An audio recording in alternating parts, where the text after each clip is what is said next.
Today I'm reading Genesis 1, chapter 1. The story of creation. When God began creating the heavens and the earth was a shapeless, chaotic mass, with the Spirit of God brooding over the dark vapors. Then God said, "Let there be light," and light appeared. And God was pleased with it, and divided the light from the darkness. He called the light daytime, and the darkness nighttime. Together they formed the first day.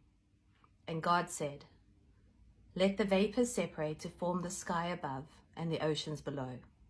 So God made the sky, dividing the vapor above from the water below. This all happened on the second day. Then God said, "Let the water beneath the sky be gathered into oceans, so that the dry land will emerge." And so it was. Then God named the dry land earth, and the water seas, and God was pleased. And he said, "Let the earth burst forth with every sort of grass and seed-bearing plant, and fruit trees with seeds inside the fruit, so that these seeds will produce the kinds of plants and fruits they came from." And so it was. And God was pleased. This all occurred on the third day. Then God said, "Let bright lights appear in the sky to give light to the earth, and to identify the day and the night. They shall bring about the seasons on the earth and mark the days and years." And so it was. For God had made two huge lights, the sun and moon, to shine down upon the earth, the larger one, the sun, to preside over the day, and the smaller one, the moon, to preside through the night. He had also made the stars, and God set them in the sky to light the earth, and to preside over the day and night, and to divide the light from the darkness. And God was pleased. This all happened on the fourth day. Then God said, "Let the waters teem with fish and other life, and let the skies be filled with birds of every kind." So God created great sea animals, and every sort of fish, and every kind of bird. And God looked at them with pleasure, and blessed them all. "Multiply and stock the oceans," he told them. And to the birds he said, "Let your numbers increase, fill the earth." And that ended the fifth day. And God said, "Let the earth bring forth every kind of animal, cattle and reptiles, and wildlife of every kind." And so it was. God made all sorts of wild animals and cattle and reptiles. And God was pleased with what he had done. Then God said, "Let us make a man, someone like ourselves, to be the master of all life upon the earth and in the skies and in the seas." So God made man like his maker. Like God did God make man. Man and maid did he make them. And God blessed them and told them, "Multiply and fill the earth and subdue it. You are the masters of the fish and birds and all the animals. And look, I have given you the seed-bearing plants throughout the earth, and all the fruit trees for your food. And I've given all the grass and plants to the animals and birds for their food." Then God looked over all he had made, and it was excellent in every way. This ended the sixth day. Chapter 2. Now at last the heavens and earth were successfully completed, with all that they contained.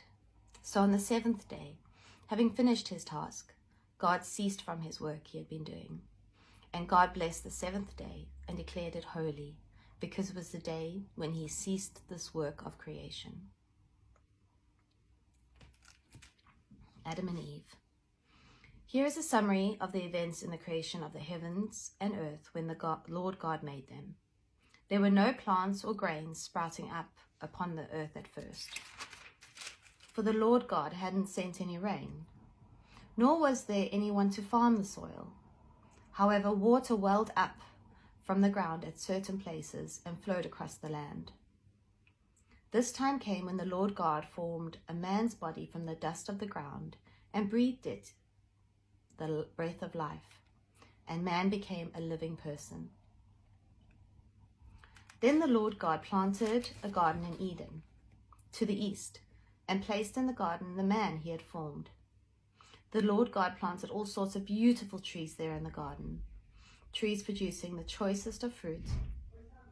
At the center of the garden he placed the tree of life, and also the tree of conscience, giving knowledge of good and bad.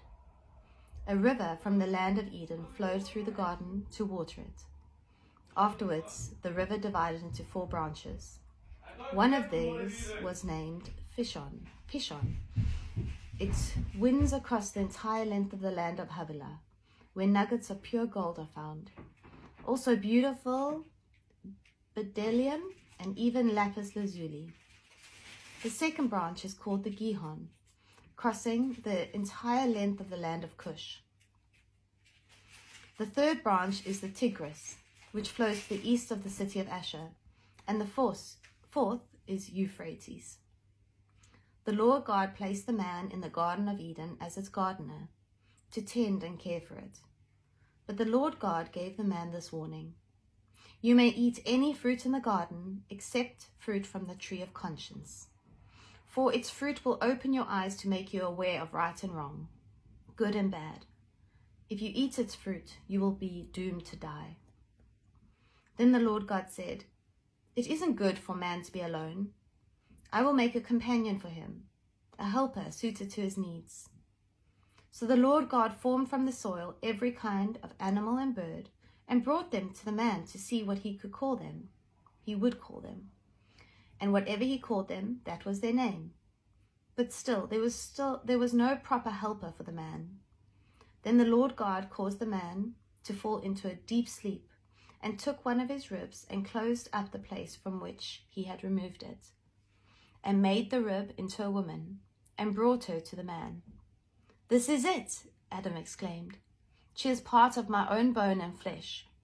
Her name is woman, because she was taken out of a man." This explains why a man leaves his father and mother and is joined to his wife in such a way that the two become one person.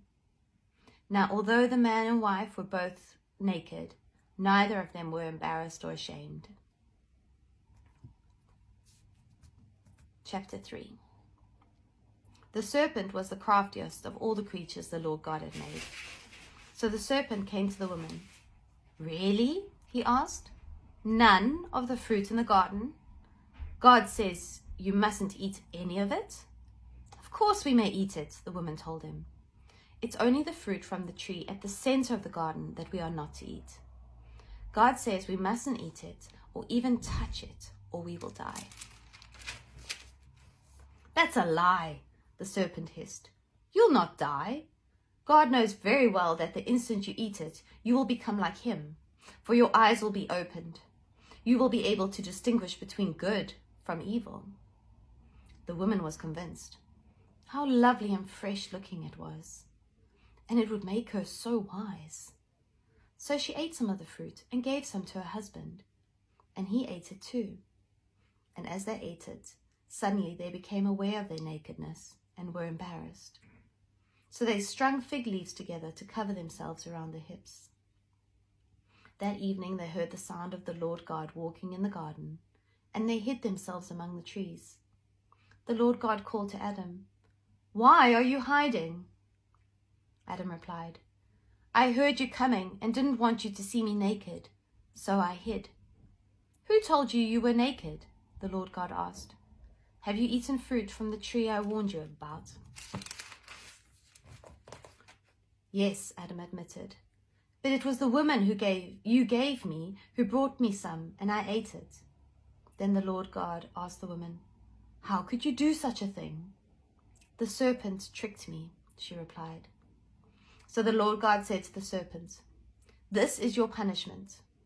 You are singled out from among all the domestic and wild animals of the whole earth, to be cursed. You shall grovel in the dust as long as you live, crawling along on your belly.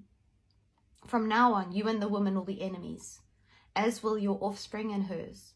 You will strike her heel, but he will crush your head." Then God said to the woman, "You shall bear children in intense pain and suffering. Yet even so, you shall welcome your husband's affections, and he shall be your master.